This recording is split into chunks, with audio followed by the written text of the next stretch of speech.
Chers auditeurs, Dear listeners, bonjour. welcome to Comme d'Archi Podcast Season 6. Saison 6, dans le monde fascinant des architectes. And in the architectural projects. Je suis Anne-Charlotte Deponte, passionnée d'architecture et docteur des universités en histoire de l'archi. I am one of the spokespersons of Anne-Charlotte, who is a PhD in architecture history. Merci Thank you d'être avec moi aujourd'hui. to be with us today. Et And maintenant, now, lundi en français, place au talent. and Wednesday, let's talk projects. In English, of course.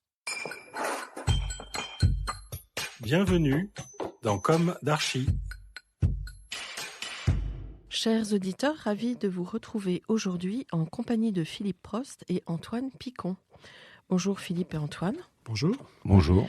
Bienvenue dans Comme d'Archi. Vous êtes aujourd'hui un architecte de grand renom, Philippe Prost, Grand Prix national de l'architecture, que vous avez reçu en 2022. Et vous êtes actuellement exposé à la Cité de l'Architecture et du Patrimoine, à la tête de votre propre agence AAPP, Atelier d'Architecture Philippe Prost, basée dans le 2e arrondissement à Paris.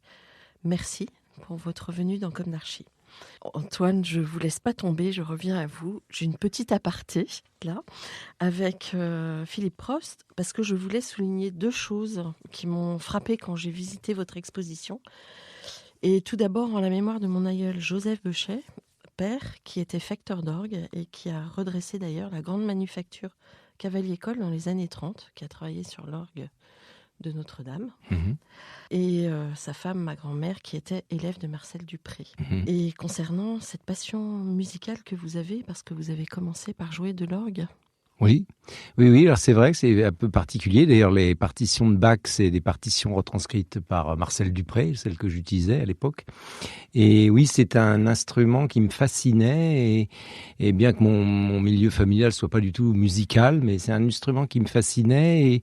Et j'ai compris après que cet instrument avait quand même un rapport avec l'espace. Enfin, aujourd'hui, en tout cas, dans ma pratique d'architecte, il a un rapport avec l'espace, il est situé, c'est un buffet d'orgue, c'est quelque chose qui prend une place, pas forcément d'ailleurs toujours dans une église, ça peut être dans une salle, ça peut être dans différents endroits.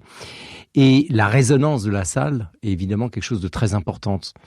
Et ce temps, ce qu'on appelle la réverbération, le temps de réverbération d'une salle, comment le son tourne dans un espace, c'est déjà toute une manière d'appréhender l'architecture. On l'appréhende plutôt en général avec ses yeux qu'avec ses oreilles. Et pour autant, l'architecture, c'est aussi une infinité de sons et de manières de ressentir l'espace par le son. Non, j'espère qu'on va y revenir. Je voulais souligner aussi votre manière d'appréhender la notion de patrimoine en continuité et vous remercier simplement de porter ces valeurs si rares. Tellement rares sont les individus, je trouve, qui ont cette perception audio-spatio-temporelle. Alors moi, je la connais parce que je suis tombée dedans quand j'étais petite, donc j'ai aucun mérite là-dessus. Mais j'ai toujours regretté que beaucoup d'architectes passent à côté de cette dimension-là. Voilà. Merci. Alors Antoine, merci de revenir dans Comme d'Archi. On vous a déjà entendu une fois sur nos ondes. Et avant de repartir pour les États-Unis, enseigner. Donc vous êtes venu dans le cadre de notre table ronde Comment dire l'architecture, avant le Covid. Et vous êtes architecte, polytechnicien, historien de l'architecture et je ne sais pas si c'est toujours le cas, mais quand on tape sur la toile, on dit que vous êtes co-directeur des programmes de doctorat de recherche de la prestigieuse Harvard Graduate School of Design. C'est toujours le cas ? Oui, enfin, je suis directeur maintenant. Il n'y a plus oui. de co-directeur. Bon. Bon. Mais ça ne change pas grand-chose. Bon. Vous avez été aussi mon professeur d'histoire de l'architecture à l'Université de Paris 1, Panthéon-Sorbonne. Et je voulais juste vous dire que je garde un merveilleux souvenir de vos cours et que j'aimais particulièrement parce que vous nous faisiez dessiner. Et les systèmes, la charpente à petits bois, des choses comme ça. Comme je sortais des Beaux-Arts, j'avais de l'avance. Et je me disais, chic, je vais peut-être rattraper mes points avec mes dessins. Vous étiez une très bonne élève. Oh, je vous remercie.